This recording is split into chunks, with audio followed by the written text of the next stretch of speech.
Hello বন্ধু, যদি তুমি চাও যে তুমি যে সম্পর্কে আছো সেই সম্পর্কটাকে বহুদূর পর্যন্ত নিয়ে যাবে বা সেটাকে লং লাস্টিং করবে, একটা শুভ পরিণতির দিকে নিয়ে যাবে, তাহলে আজকে আমি তোমাদের সাথে যে কটা নিয়ম শেয়ার করব, প্লিজ মেনে চলো। যদি তুমি মেনে চলো, দেখবে তুমি বেশি দিন না, তুমি একটা মাস মানো, দেখবে তোমাদের সম্পর্কটা অনেকটা মসৃণ হয়ে গেছে, সম্পর্কটা অনেকটা ভালো হয়ে গেছে, যেটার থেকে তোমার আর বেরিয়ে আসতে ইচ্ছা করবে। চলো ভিডিওটা শুরু করছি। ইন্টারেস্টিং ভিডিওটা দেখলে তোমাদের অনেক কিছু জানার আছে, এই ভিডিও থেকে জানতেও পারবে। শুরু করছি। ভালো লাগলে লাইক করো, সাথে সাথে চ্যানেলটাকে সাবস্ক্রাইব করে দিও। ফার্স্ট পয়েন্ট, পর্যাপ্ত পরিমাণ ভালোবাসা। সম্পর্কে আমরা সবাই জড়াই, কিন্তু একটা সময় পর গিয়ে সম্পর্কে পর্যাপ্ত পরিমাণ ভালোবাসার অভাব হয়ে যায়। আমরা একে অপরকে ভালো তো বাসি, কিন্তু পর্যাপ্ত পরিমাণ আমরা ভালোবাসা তাকে দিতে পারি না। কারণ সম্পর্ক যত এগিয়ে যায় তত আকর্ষণ কমে যায়, আর আকর্ষণ কমে গেলে ভালোবাসাও আলটিমেটলি কমেই যায়, সেখানে ভালোবাসা থাকে না। তাই তুমি যদি চাও যে তোমার সাথে থাকা মানুষটাকে ভালো রাখবে বা সম্পর্কটাকে ভালো রাখবে, তাহলে ভালোবাসাটা পর্যাপ্ত পরিমাণ দাও, না কম না বেশি। দেখবে সম্পর্কটা মসৃণ চলছে, সম্পর্কেতে কোনো রকম সমস্যা আসছে না। বুঝতে পারলে? সেকেন্ড পয়েন্ট, সম্পর্কতে সম্মান। দেখবে প্রত্যেকটা সম্পর্ক যখন শুরুর দিনগুলোতে থাকে, অচেনা থাকো, বেশি চেনা থাকে না মানুষটাকে, সম্পর্কতে সম্মানটা বজায় থাকে। আবার দেখবে অনেক সম্পর্কতে বন্ধুত্ব থেকে আবার প্রেম হয়, সেখানে দেখবে সম্মান নেই, সেই সম্পর্কগুলো কিন্তু নষ্টও হয়ে যায়। তাই সম্পর্কে সম্মানটাকে বজায় রাখবে। কারণ যখন তুমি বন্ধু থাকো, বন্ধুত্ব থাকলে কিন্তু সেটা সম্পর্ক আলাদা রকম থাকে।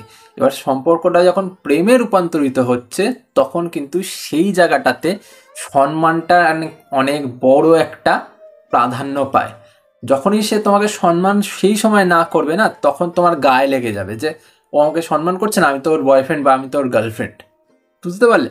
তাই সম্মানটা যেমন তুমি করতে থাকবে, সম্মানটা যাতে সেও করতে থাকে। কারণ সম্মানের অভাবটাই কিন্তু সম্পর্কে ব্রেকআপটাকে ডেকে নিয়ে আসে। বুঝতে পারলে? তাই দ্বিতীয় নিয়ম এটাই যে সম্পর্কে সম্মানটা বজায় করে রাখবে, কোনোভাবেই সম্পর্কে যাতে দুজন দুজনকে অসম্মান না করে ফেলে। বুঝলে? থার্ড পয়েন্ট, বিশ্বাস করতে শিখতে হবে। সম্পর্কে বিশ্বাস একটা বড় স্তম্ভ বা পিলার, এটার উপরেই কিন্তু ভর করে পুরো সম্পর্কটাকে দাঁড় করিয়ে রাখতে হয়। এবার সম্পর্কে যদি বিশ্বাসটাই না থাকে, তাহলে কিন্তু মেন পিলারটাই নড়বড়ে হয়ে গেল। ওই পিলারটার উপরেই কিন্তু বেস করে সম্পর্কটা চলছিল।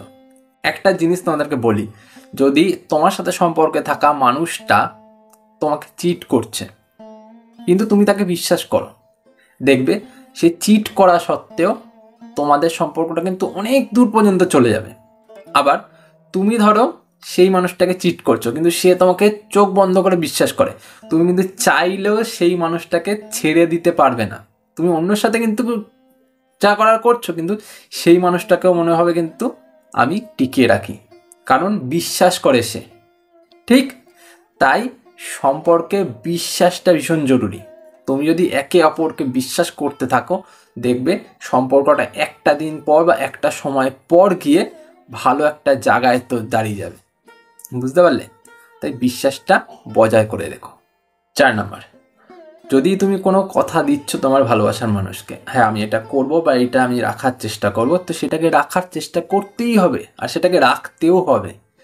তুমি যে কথাটা দেবে সেই মানুষটাকে, মনে হবে সেটা যদি পৃথিবী নষ্টও হয়ে যায়, সেখানে আমি কথাটা রেখে তারপর মরবো, এমন একটা মেন্টালিটি তোমার মধ্যে তৈরি করতে হবে। কারণ তুমি যদি একটা কথা দিয়ে কথা না রাখো, একটা প্রমিস করে প্রমিস না রাখো, সেই মানুষটার মনে কিন্তু সেখান থেকেই একটা অবিশ্বাসের বীজ তৈরি হতে থাকবে, আর সেই বীজটা একবার যদি বড় হয়ে যায়, সম্পর্ক ওখানেই শেষ হয়ে যাবে। তাই সম্পর্ক তুমি যতই ছোট অবস্থায় থাকো না কেন, তোমার সম্পর্ক তুমি যতটাই বড় অবস্থায় থাকো না কেন, সম্পর্কতে এই জিনিসটাকে তোমার বজায় করে রাখতে হবে যে আমি যেই কথাটা আমার ভালোবাসার মানুষকে দেবো, আমি সেটা আপ্রাণ চেষ্টা করব সেটাকে পূরণ করা। বুঝতে পারলে? এটা মাথায় রাখতে হবে, এটা যাতে নষ্ট না হয় কোনোভাবে। 5 নাম্বার, অ্যাডজাস্টমেন্ট। অ্যাডজাস্টমেন্টটা কিন্তু আরও একটা বড় ভিত সম্পর্কে। এবার অ্যাডজাস্টমেন্ট যদি তুমি করে যাচ্ছ সেই মানুষটা না করছে, তাহলেও সম্পর্ক দেখবে টিকবে না। আবার সে অ্যাডজাস্টমেন্ট করেই যাচ্ছে, মানে সে নানানভাবে নানান দিক থেকে তোমাকে বোঝার চেষ্টা করছে, তুমি বুঝছো না, তুমি অ্যাডজাস্ট করতে পারছো না, তাহলে কিন্তু সম্পর্কটা ওখানেও টিকবে না। তাই অ্যাডজাস্টমেন্টটা খুব গুরুত্বপূর্ণ। সে 70% করলো, তুমি 30% অন্তত পক্ষে করো, বা তুমি 70% করছো, তাকে অন্তত পক্ষে 30% করতে হবে, তাহলে গিয়ে কিন্তু সম্পর্কটা কোথাও না কোথাও স্টে করবে।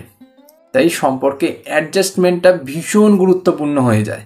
সম্পর্কে অ্যাডজাস্টমেন্ট না থাকলে সম্পর্ক টিকবেই না। তোমাকে অ্যাডজাস্ট করতে হবে, তাকেও অ্যাডজাস্ট করতে হবে, তারপরেই সম্পর্কটা দেখবে মজবুত হয়ে একটা বড় গাছের মতন দাঁড়িয়ে আছে। 6 নম্বর পয়েন্ট, আর এটা নিজের জন্য করতে হবে, নিজেকে সময় দিতে হবে। সম্পর্কে থাকো, সম্পর্কে তাকে ভালোবাসো, ভালো রাখো, নিজেকেও ভালো রাখো, নিজেকেও সময় দাও, নিজেকেও বোঝার টাইম দাও, নিজেকেও উন্নত করার সময় দাও।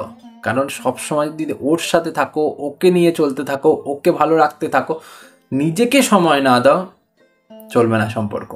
সম্পর্কতে নিজেকে যদি ভালো না রাখতে পারো, নিজেকে ভালো না রাখতে পারো, নিজেকে সময় না দিতে পারো, নিজেকে না উন্নত করতে পারো, একটা সময় পর গিয়ে সেই মানুষটা দেখবে অন্যর হাত ধরে চলে যাচ্ছে, যে প্রতিষ্ঠিত, যে উন্নত, যে নিজের প্রতি কাজ করেছে।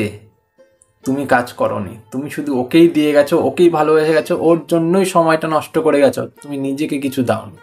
তাই ও ছেড়ে দিয়ে চলে যাবে, কারণ একটা সাকসেসফুল মানুষের সাথে কিন্তু সবাই থাকে, যে সাকসেসফুল হতে পারে না তার সাথে কেউ থাকে না। দিন শেষে এই কড়া কথাটাকে কিন্তু মাথায় করে চলতে হবে। তাই নিজেকে সময় দাও কিছুটা হলেও, নিজেকে উন্নত করার চেষ্টা করো কিছুটা হলেও। 6টা পয়েন্ট বললাম, ভালো লাগলে লাইক করো, সাথে সাথে চ্যানেলটা সাবস্ক্রাইব করে দাও। আর চলি, পরে দেখা হবে অন্য ভিডিওতে।